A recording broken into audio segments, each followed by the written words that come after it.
আসসালামু আলাইকুম। স্বাদের রান্নাঘরে আজকে রান্না করব আমার পরিবারের জন্য। আমার বাচ্চারা খাবে, আমরা খাবো। পারিবারিক একটা রান্না, সেটা হচ্ছে মুরগির হাড়, গলা, মাথা, গিলা, কলিজা, পাও, পাখনা, এগুলো আর কি।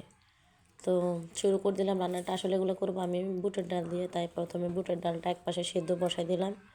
হলুদ, লবণ, মরিচের গুঁড়ো, একটু রসুন, একটু আদা বাটা দিয়ে ডালটা সেদ্ধ বসালাম। আর অন্য পাশে আমি মুরগিটা কষাই নেব আর কি, মানে মুরগির যে ইয়েগুলা, ওগুলা ভালো করে সাধারণত আমরা যেভাবে মুরগি রান্না করি ওভাবে আদা রসুন বাটা, হলুদ মরিচের গুঁড়ো, ধনিয়া গুঁড়া, জিরার গুঁড়া, এগুলো দিয়ে যতটুকু ভালো করে কষিয়ে নেবেন ততই অবশ্যই মুরগির গন্ধটা যেতে হবে। আর আমি একপাশে কিন্তু মুরগির কলিজাটা লবণ আর লেবু দিয়ে ভিজিয়ে রেখেছি। আর আপনার মুরগির হাড়গুলোকে লবণ দিয়ে মানে মেখে রেখে দিয়েছি, যাতে একটা স্মেল বেয়ে নষ্ট হয়ে যায়। আর এ পাশে দিয়ে আমি চুলায় তো দেখাচ্ছি আপনাদেরকে, আমি রান্নাটা বসিয়ে দিলাম। আদা জিরা রসুন সব কিছু দিয়ে মশলাটা চুলার উপর পাকিয়ে নিচ্ছি।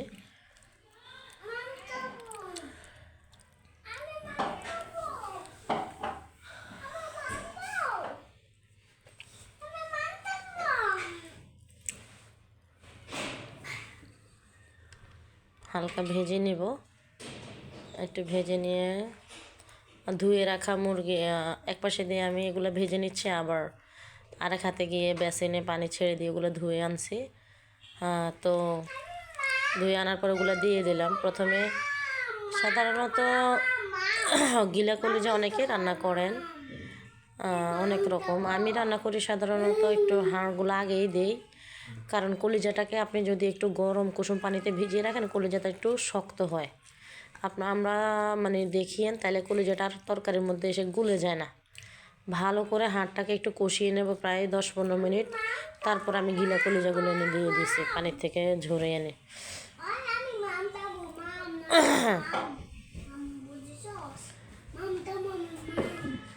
দুইটাকে এবার আরেকটু কষাবো, চেষ্টা করব। লবণটা চেক করে অবশ্যই নেবেন, আর ঝালটা যার যার পরিমাণ অনুযায়ী দেবেন। এটা কিন্তু এর মধ্যে কিন্তু আমি ঢাকনা দিয়ে রেখে গিয়েছিলাম অনেকক্ষণ, প্রায় আধা ঘন্টার মতন এটা ভালোভাবে কষেছে। এর মধ্যে আমি বারবার এসে কিছুক্ষণ পরপর নাড়িয়ে দিয়েছি।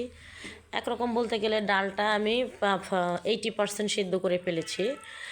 আর মুরগিটাকেও আমি 60% বা 70% বলতে পারেন সেদ্ধ করে ফেলেছি। এরপরে দুটোকে আমি মিক্সড করে দিলাম। এখন ডাল তরকারি কিন্তু একটু ঝোল ঝোল রাখতে হয়, না হলে ঝোলটা গায়ে লেগে যায়। আর এই তরকারিটা দিয়ে না মানে বেশি মজা লাগে রুটি পরোটা খেতে সকালে। এখন আমি এই যে গোটা মশলাগুলো একটু গরম করে নিয়েছি, ওগুলো শিলপাটা বেটে দিয়ে দেবো গুঁড়ো করে, ওটা দেখালাম না। আর রান্না শেষ হয়ে গেছে আমার, আমি এই জন্য কী করলাম, পেঁয়াজ দিয়ে এটাকে একটু ভাগাত দিয়ে দিলাম। সাধারণত তেল পোড়ন বলে, কেউ কেউ ভাগাত বলে। তো আমরা আমাদের দেশে সাধারণত ডালের তরকারিগুলো একটু ভাগাত না দিলেই হয় না, এটার স্মেল তরকারিটার টেস্ট আরও বাড়িয়ে দেয়। এটা একান্তই যার যার টেস্টের উপর ডিপেন্ড করে। তো শেষমেশ করে দিলাম। আসলে আমার বাসায় ধনে পাতা ছিল না আজকে, তাই দিতে পারি নাই। তবে এই তরকারিটাতে ধনে পাতা দিলে অত্যন্ত স্বাদ লাগে, চেষ্টা করবেন ধনে পাতা দিতে। আর শেষমেশ কালার এটা। এখন আমি একটু লবণটা ছেঁকে দেখব কেমন হয়েছে। লবণটা ছেঁকে দেখার পরে এটা ঢাকনা দিয়ে রেখে দেবো।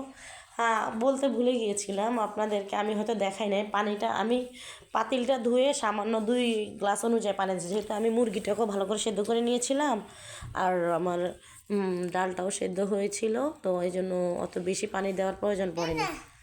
মোটামুটি পাতিলটা ধুয়ে 2 পরিমাণ দিচ্ছেন। আমাকে সাবস্ক্রাইব করবেন, লাইক করবেন, পাশে থাকবেন। আসসালামু আলাইকুম।